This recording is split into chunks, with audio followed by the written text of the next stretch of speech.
Hi, I'm Samantha McDouglas from thebridgeteachers.com. Come look over my shoulder at a play problem.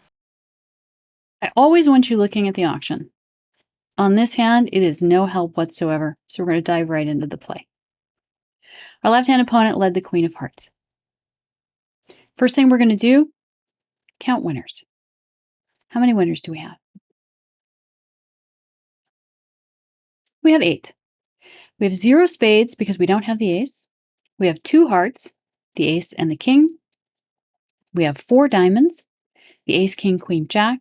The length of our longest side is 4, so that's the number of tricks we can take.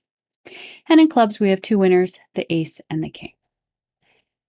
So the first thing I want you to think about is, how are you going to play the heart suit? Because this is no trump, I would assume that when West leads the queen, that they have the jack.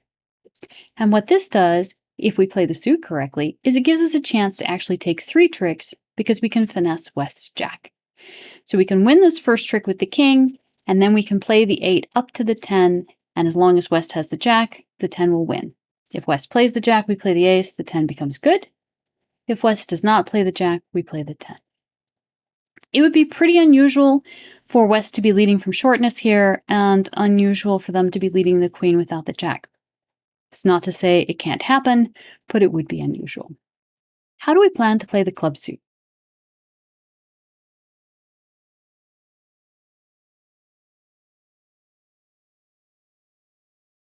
I could do a whole video on the club suit, so I'm just going to run you through it real quick and ask you a couple of questions. How many clubs are you missing? 3. The queen, the 10, and the 3. If the club suit is 2 and 1, in other words, one defender has 2, the other one has 1, then it doesn't matter how you play the club suit, they're all going to be good. If one defender has all 3, we potentially have a problem. Which defender can we handle having 3? Only East. Because the jack is unsupported, the defense has the queen and the 10, we can finesse East by leading low from dummy. If East plays the queen, we play the ace, the jack becomes good. If East plays low, we play the jack. We can't do that to West because West would have the queen and the 10. So if we led the jack, they would play the queen, forcing our king, and now their 10 would become good. If we played low, they could play the 10, forcing the king, and now their queen becomes good. So because they have the queen and the 10 and we don't have those cards, the only direction that we can finesse is from dummy towards our hand, hoping that East has the 3. For the finesse, what cards do we need? We need a little club from north, and we need the ace and the jack. So we don't need the king. So what I would do here is I would start by playing the king. This is going to tell us what the distribution of the suit is. If everybody follows, the clubs are all good. We don't need to finesse. And if somebody shows out, we know exactly what's happening. Now, the person who played this hand did the heart suit correctly, but did not do the club suit correctly. And that is not the focus of our video. For now, we're going to play the hand as it was played, and I want you to follow along and keep track of the suits. So the person who held this did play the heart suit correctly. And they attacked clubs. They attacked clubs incorrectly, and that's okay. They got away with it because the clubs were 2-1.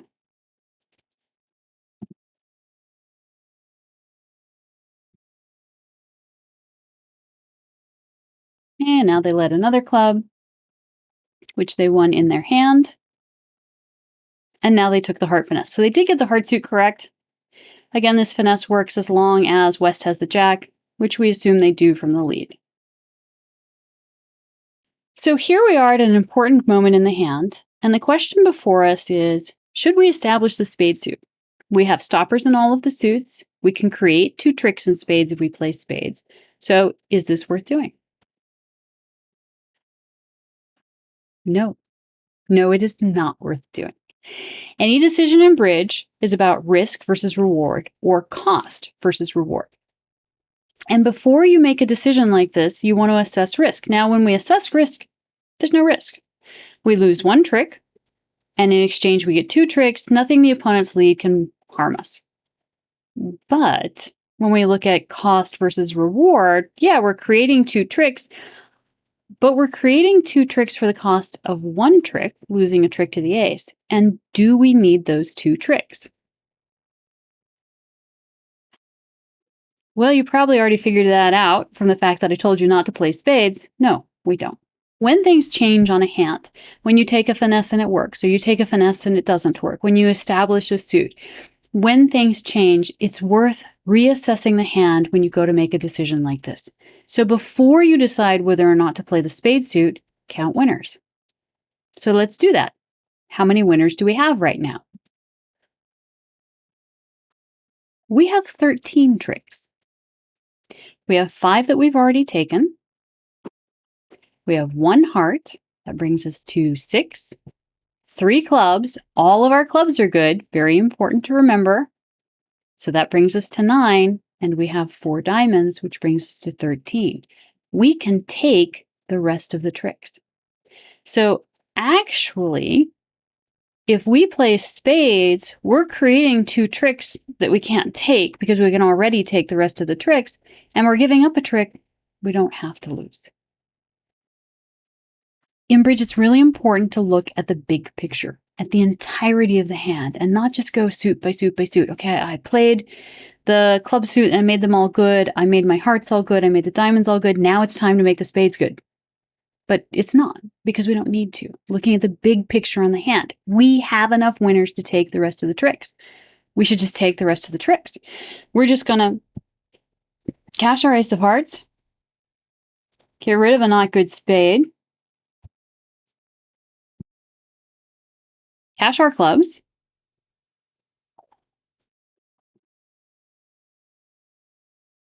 keep cashing our clubs,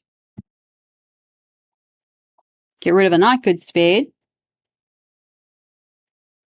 last club. Now it's really easy to see that we have the rest of the tricks. We play the ace of diamonds and the 8, and boom, our hand is good. We never needed to play spades. Let's go back. Assessing a hand is really important. In No Trump, we assess the hand by counting winners. In a Trump contract, we assess by counting losers. This tells you the state of the hand, and it allows you to make an informed decision with risk versus reward and cost versus reward. And once you realize, hey, I can take the rest of the tricks, it becomes very, very, very clear that the last thing we need to do here is play spades. We need to make sure that we don't create any transportation problems. We take our hearts and our clubs, and then we unblock the diamond suit by playing high cards on the short side first. And we take the rest of the tricks without ever having played spades. When things change, when your clubs become good, when your hearts become good, reassess. Count winners. Thank you.